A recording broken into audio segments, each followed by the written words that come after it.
서혜정 성우와 함께하는 매일 성경 낭독 챌린지. 안녕하세요.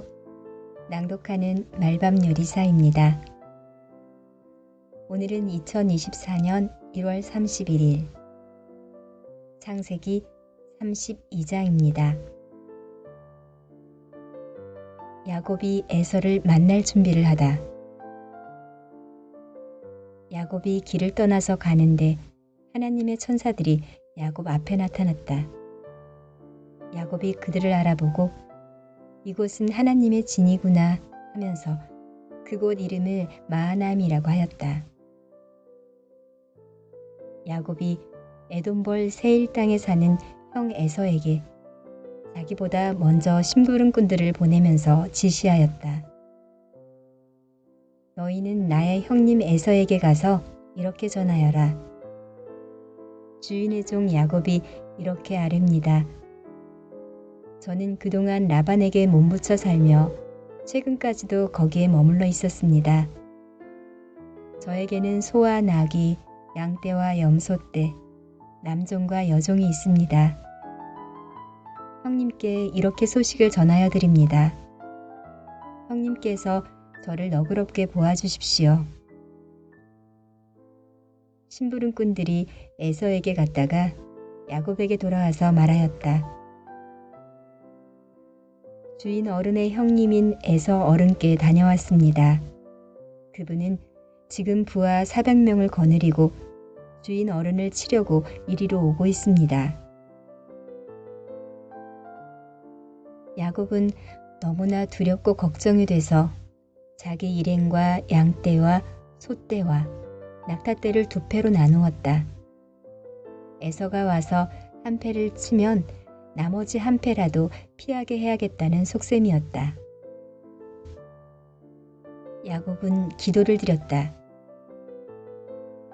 할아버지 아브라함을 보살펴 주신 하나님, 아버지 이삭을 보살펴 주신 하나님, 고향 친족에게로 돌아가면 은혜를 베푸시겠다고 저에게 약속하신 주님, 주님께서 주님의 종에게 베푸신 이 모든 은총과 온갖 진실을 이 종은 감히 받을 자격이 없습니다. 제가 이 요단강을 건널 때에 가진 것이라고는 지팡이 하나뿐이었습니다만 이제 저는 이처럼 두 무리나 이루었습니다. 부디 제 형의 손에서 에서의 손에서 저를 건져 주십시오. 형이 와서 저를 치고 아내들과 자식들까지 죽일까 두렵습니다. 주님께서 말씀하시기를 내가 반드시 너에게 은혜를 베풀어서 너의 씨가 바다의 모래처럼 셀 수도 없이 많아지게 하겠다 하시지 않으셨습니까? 그날 밤에 야곱은 거기에서 묵었다. 야곱은 자기가 가진 것 가운데서 자기의 형 에서에게 줄 선물을 따로 골라냈다. 암염소 200마리와 수렴소 20마리, 암양 200마리와 순양 20마리, 젖을 빨리는 낙타 30마리와 거기에 딸린 새끼들, 암소 40마리와 황소 10마리, 암나귀 20마리와 새끼나귀 10마리였다. 야곱은 이것들을 몇 대로 나누고 자기의 종들에게 맡겨서 자기보다 앞서서 가게 하고 때와 때 사이에 거리를 두게 하라고 일렀다. 야곱은 맨 앞에 선 종에게 지시하였다. 나의 형 에서가 너를 만나서 내가 네 집 사람이며 어디로 가는 길이며 네가 끌고 가는 이 짐승들이 다 누구의 것이냐고 묻거든 너는 그에게 이것은 모두 주인의 종 야곱의 것인데 야곱이 그 형님 에서께 드리는 선물입니다. 야곱은 우리 뒤에 옵니다 하고 말하여라. 야곱은 둘째 떼를 몰고 떠나는 종과 셋째 떼를 몰고 떠나는 종과 나머지 떼를 몰고 떠나는 종들에게도 똑같은 말로 지시하였다. 너희는 에서 형님을 만나거든 그에게 똑같이 말하여야 한다. 그리고 주인의 종 야곱은 우리 뒤에 옵니다 하고 말하는 것을 잊지 않도록 하여라. 야곱이 이렇게 지시한 것은 자기가 미리 여러 차례 보낸 선물들이 그 형 에서의 분노를 서서히 풀어주고 마침내 서로 만날 때에는 형이 자기를 반가이 맞아주리라고 생각하였기 때문이다.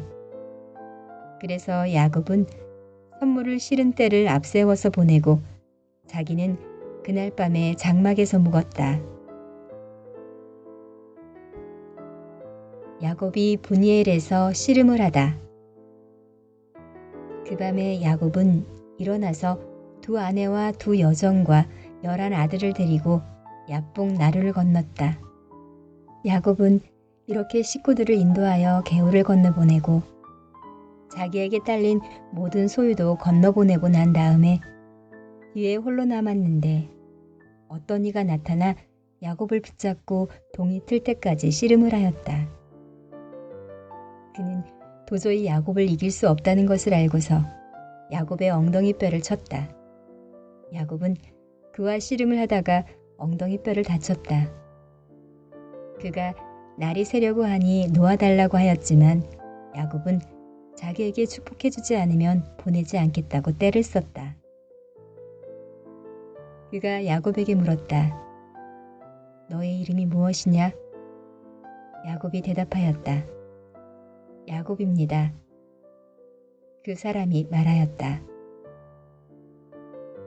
네가 하나님과도 겨루어 이겼고 사람과도 겨루어 이겼으니 이제 네 이름은 야곱이 아니라 이스라엘이다. 야곱이 말하였다. 당신의 이름이 무엇인지 가르쳐 주십시오. 그러나 그는 어찌하여 나의 이름을 묻느냐 하면서 그 자리에서 야곱에게 축복하여 주었다. 야곱은 내가 하나님의 얼굴을 직접 뵙고도 목숨이 이렇게 붙어 있구나 하면서 그곳 이름을 분이엘이라고 하였다. 그가 분이엘을 지날 때에 해가 솟아올라서 그를 비추었다. 그는 엉덩이 뼈가 어긋났으므로 쩔뚝거리며 걸었다. 밤에 나타난 그가 야곱의 엉덩이 뼈에 힘줄을 쳤으므로 이스라엘 사람들은 오늘날까지 짐승의 엉덩이 뼈에 큰 힘줄을 먹지 않는다. 마가복음서 3장. 안식일에 손이 오그라든 사람을 고치시다. 예수께서 다시 회당에 들어가셨다. 그런데 거기에 한쪽 손이 오그라든 사람이 있었다. 사람들은 예수를 고발하려고 예수가 안식일에 그 사람을 고쳐주시는지를 보려고 예수를 지켜보고 있었다. 예수께서 손이 오그라든 사람에게 말씀하셨다. 일어나서 가운데로 나오너라. 그리고 예수께서 그들에게 말씀하셨다. 안식일에 선한 일을 하는 것이 옳으냐? 악한 일을 하는 것이 옳으냐? 목숨을 구하는 것이 옳으냐? 죽이는 것이 옳으냐? 그들은 잠잠하였다. 예수께서 노하셔서 그들을 둘러보시고 그들의 마음이 굳어진 것을 탄식하시면서 손이 오그라든 사람에게 말씀하셨다. 손을 내밀어라. 그 사람이 손을 내미니 그의 손이 회복되었다. 그러자 바리새파 사람들은 바깥으로 나가서 곧바로 헤롯 당원들과 함께 예수를 없앨 모의를 하였다. 많은 사람이 모여들다. 예수께서 제자들과 함께 바닷가로 물러가시니 갈릴리에서 많은 사람이 따라왔다. 또한 유대와 예루살렘과 이두메와 요단강 건너편과 그리고 두로와 시돈 근처에서도 많은 사람이 그가 하신 모든 일을 소문으로 듣고 그에게로 몰려왔다. 예수께서는 무리가 자기에게 밀려드는 혼잡을 피하시려고 제자들에게 분부하여 작은 배 한 척을 마련하게 하셨다. 그가 많은 사람을 고쳐주셨으므로 온갖 병으로 고통받는 사람들이 누구나 그에게 손을 대려고 밀려들었기 때문이다. 또 악한 귀신들은 예수를 보기만 하면 그 앞에 엎드려서 외쳤다. 당신은 하나님의 아들입니다. 그러면 예수께서는 나를 세상에 드러내지 말아라 하고 그들을 엄하게 꾸짖으셨다. 12 제자를 뽑으시다. 예수께서 산에 올라가셔서 원하시는 사람들을 부르시니 그들이 예수께로 나와왔다.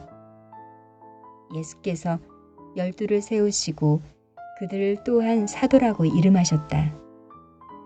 이것은 예수께서 그들을 자기와 함께 있게 하시고 또 그들을 내보내어서 말씀을 전파하게 하시며 귀신을 쫓아내는 권능을 가지게 하시려는 것이었다. 예수께서 12를 임명하셨는데 그들은 베드로라는 이름을 덧붙여 주신 시몬과 천둥의 아들을 뜻하는 보아너게라는 이름을 덧붙여 주신 세베대의 아들들인 야고보와 그의 동생 요한과 안드레와 빌립과 바돌로메와 마테와 로마와 알페오의 아들 야고보와 다데오와 열혈당원 시몬과 예수를 넘겨준 가롯 유다이다. 예수와 바알세불. 예수께서 집에 들어가시니 무리가 다시 모여들어서 예수의 일행은 음식을 먹을 겨를도 없었다. 예수의 가족들이 예수가 미쳤다는 소문을 듣고서 그를 붙잡으러 나섰다. 예루살렘에서 내려온 율법 학자들은 예수가 바알세불이 들렸다고 하고 또 그가 귀신의 두목의 힘을 빌어서 귀신을 쫓아낸다고 하였다. 그래서 예수께서 그들을 불러놓고 비유로 그들에게 말씀하셨다. 사탄이 어떻게 사탄을 쫓아낼 수 있느냐? 한 나라가 갈라져서 서로 싸우면 그 나라는 버틸 수 없다. 또 한 가정이 갈라져서 싸우면 그 가정은 버티지 못할 것이다. 사탄이 스스로에게 반란을 일으켜서 갈라지면 버틸 수 없고 끝장이 난다. 먼저 힘센 사람을 묶어놓지 않고서는 아무도 그 사람의 집에 들어가서 세간을 털어갈 수 없다. 묶어놓은 뒤에야 그 집을 털어갈 것이다. 내가 진정으로 너희에게 말한다. 사람들이 짓는 모든 죄와 그들이 하는 어떤 비방도 용서를 받을 것이다. 그러나 성령을 모독하는 사람은 용서를 받지 못하고 영원한 죄에 매인다. 예수께서 이 말씀을 하신 것은 사람들이 그는 악한 귀신이 들렸다 하고 말하였기 때문이다. 예수의 어머니와 형제 자매들. 그때에 예수의 어머니와 동생들이 찾아와 바깥에서 사람을 들여보내어 예수를 불렀다. 무리가 예수의 주위에 둘러앉아 있다가 그에게 말하였다. 보십시오. 선생님의 어머니와 동생들과 노이들이 바깥에서 선생님을 찾고 있습니다. 예수께서 그들에게 대답하셨다. 누가 내 어머니이며 내 형제들이냐? 그리고 주위에 둘러앉은 사람들을 둘러보시고 말씀하셨다. 보아라, 내 어머니와 내 형제자매들이다. 누구든지 하나님의 뜻을 행하는 사람이 곧 내 형제요, 자매요, 어머니다. 예스더기 8장. 아하수에로 왕은 그날로 요다 사람의 원수 하만의 재산을 예스더 왕후에게 주었다. 예스더가 모르드게와의 관계를 밝혔으므로 모르드게는 왕 앞에 나아갈 수 있었다. 왕은 하만에게서 되찾은 자기의 인장 반지를 빼서 모르드게에게 맡겼다. 예스더는 하만에게서 빼앗은 재산을 모르드게가 맡아보게 하였다. 에스더는 또 다시 왕의 발 앞에 엎드려 울면서 간청하였다. 아각 사람 하만이 유다 사람을 치려고 꾸민 악한 음모를 막아달라고 애원하였다. 왕이 금 귤을 에스더에게 내밀자 에스더가 일어나 왕 앞에 서서 말하였다. 내가 임금님께 은혜를 입었고 임금님께서 나를 귀엽게 보시고 내 말이 임금님께서 들으시기에 옳다고 생각하시면 임금님께서 나를 사랑스럽게 생각하시면 아각 자손 함무다의 아들 하만이 임금님의 나라 여러 지방에 사는 유다 사람을 다 없애려고 흉계를 꾸며 쓴 여러 문서가 무효가 되도록 조서를 내려주십시오. 나의 결례가 화를 당하는 것을 내가 어찌 나의 눈으로 볼 수 있겠으며 나의 가족이 망하는 것을 어찌 눈뜨고 볼 수 있겠습니까? 아하수에로 왕이 에스더 왕후와 유다 사람 모르드게에게 대답하였다. 하만이 유다 사람을 죽이려 하였기에 나는 그를 장대에 매달아 죽이도록 하였소. 또한 하만의 재산을 빼앗아서 에스더 왕후에게 주었소.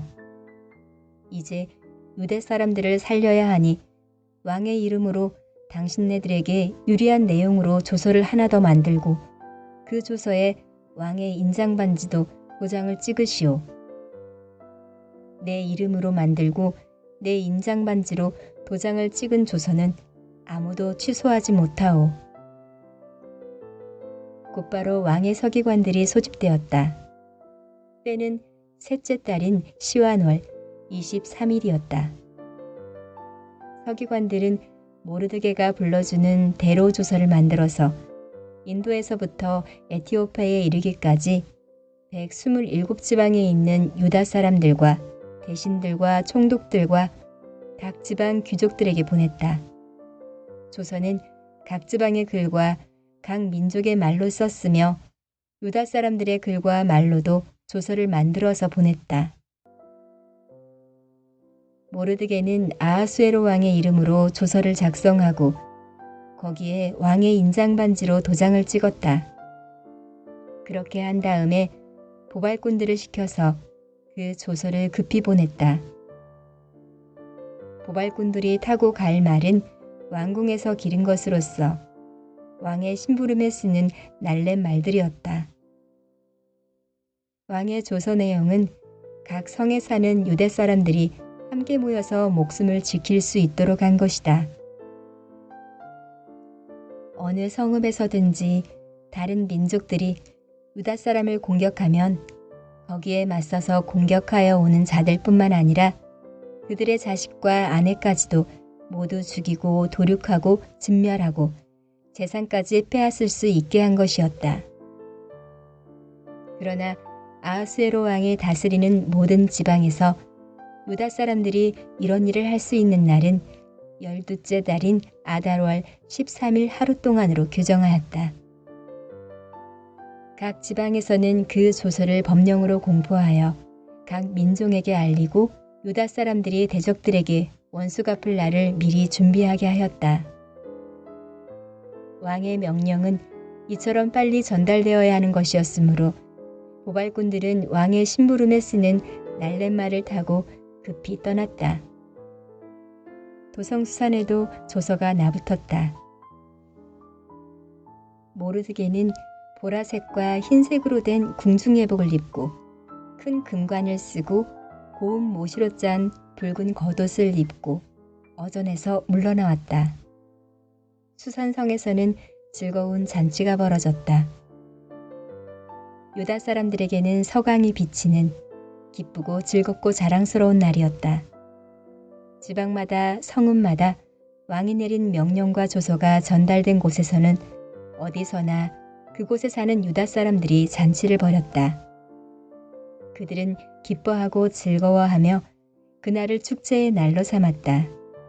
그 땅에 사는 다른 민족들 가운데서 많은 사람들이 유다 사람들을 두려워하므로 유다 사람이 되기도 하였다. 로마서 3장. 그러면 유대 사람의 특권은 무엇이며 할례의 이로움은 무엇입니까? 모든 면에서 많이 있습니다. 첫째는 그들이 하나님의 말씀을 맡았다는 것입니다. 그런데 그들 가운데서 얼마가 신실하지 못했다고 해서 무슨 일이라도 일어납니까? 그들이 신실하지 못했다고 해서 하나님의 신실하심이 없어지겠습니까? 그럴 수 없습니다. 사람은 다 거짓말쟁이이지만 하나님은 참되십니다. 성경에 기록한 바 주님께서는 말씀하실 때에 의로우시다. 인정을 받으시고 재판을 받으실 때에 주님께서 이기시려는 것입니다. 한 것과 같습니다. 그런데 우리의 불의가 하나님의 의를 드러나게 한다면 무엇이라고 말하겠습니까? 우리에게 진노를 내리시는 하나님이 불의하시다는 말입니까? 이것은 사람들이 말하는 방식으로 내가 말해본 것입니다.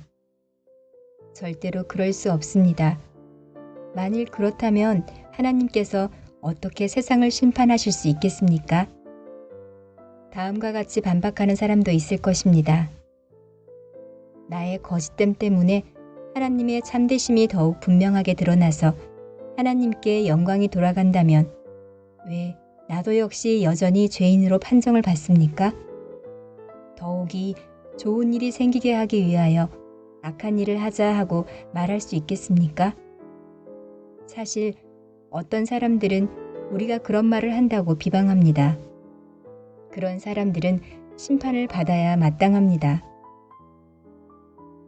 사람은 모두 죄인이다. 그러면 무엇을 말해야 하겠습니까? 우리 유대 사람이 이방 사람보다 낫습니까? 전혀 그렇지 않습니다. 유대 사람이나 그리스 사람이나 다 같이 죄 아래 있음을 우리가 이미 지적하였습니다. 성경에 이렇게 기록되어 있습니다. 의인은 없다. 한 사람도 없다. 깨닫는 사람도 없고 하나님을 찾는 사람도 없다. 모두가 곁길로 빠져서 쓸모가 없게 되었다. 선한 일을 하는 사람은 없다. 한 사람도 없다. 그들의 목구멍은 열린 무덤이다. 혀는 사람을 속인다. 입술에서는 독사의 독이 있다. 입에는 저주와 독설이 가득 찼다. 발은 피를 흘리는 일에 빠르며 그들이 가는 길에는 파멸과 비참함이 있다. 그들은 평화의 길을 알지 못한다. 그들의 눈에는 하나님을 두려워하는 빛이 없다. 율법에 있는 모든 말씀이 율법 아래 사는 사람에게 말한 것임을 우리는 압니다. 그것은 모든 입을 막고 온 세상을 하나님 앞에서 유죄로 드러내는 것입니다. 그러므로 율법의 행위로는 하나님 앞에서 의롭다고 인정받을 사람이 아무도 없습니다. 율법으로는 죄를 인식할 뿐입니다. 하나님의 의. 그러나 이제는 율법과는 상관없이 하나님의 의가 나타났습니다. 그것은 율법과 예언자들이 증언한 것입니다. 그런데 하나님의 의는 예수 그리스도를 믿는 믿음을 통하여 오는 것인데 모든 믿는 사람에게 미칩니다. 거기에는 아무 차별이 없습니다. 모든 사람이 죄를 범하였습니다. 그래서 사람은 하나님의 영광에 못 미치는 처지에 놓여 있습니다. 그러나 사람은 그리스도 예수 안에서 얻는 구원으로 말미암아 하나님의 은혜로 값없이 의롭다는 선고를 받습니다. 하나님께서는 이 예수를 속죄물로 내주셨습니다. 그것은 그의 피를 믿을 때에 유효합니다. 하나님께서 이렇게 하신 것은 사람들이 이제까지 지은 죄를 너그럽게 보아주심으로써 자기의 의를 나타내시려는 것이었습니다. 하나님께서 오래 참으시다가 지금 이때에 자기의 의로우심을 나타내신 것은 하나님은 의로우신 분이시라는 것과 예수를 믿는 사람은 누구나 의롭다고 하신다는 것을 보여주시려는 것입니다. 그렇다면 사람이 자랑할 것이 어디에 있습니까? 전혀 없습니다. 무슨 법으로 의롭게 됩니까? 행위의 법으로 됩니까? 아닙니다. 믿음의 법으로 됩니다. 사람이 율법의 행위와는 상관없이 믿음으로 의롭다고 인정을 받는다고 우리는 생각합니다. 하나님은 유대 사람만의 하나님이십니까? 이방 사람의 하나님도 되시지 않습니까? 그렇습니다. 이방 사람의 하나님도 되십니다. 참으로 하나님은 오직 한 분뿐이십니다. 그러므로 하나님께서는 할례를 받은 사람도 믿음을 보시고 의롭다고 하시고 할례를 받지 않은 사람도 믿음을 보시고 의롭다고 하십니다. 그러면 믿음으로 말미암아 우리가 율법을 폐합니까? 그럴 수 없습니다. 도리어 율법을 굳게 세웁니다.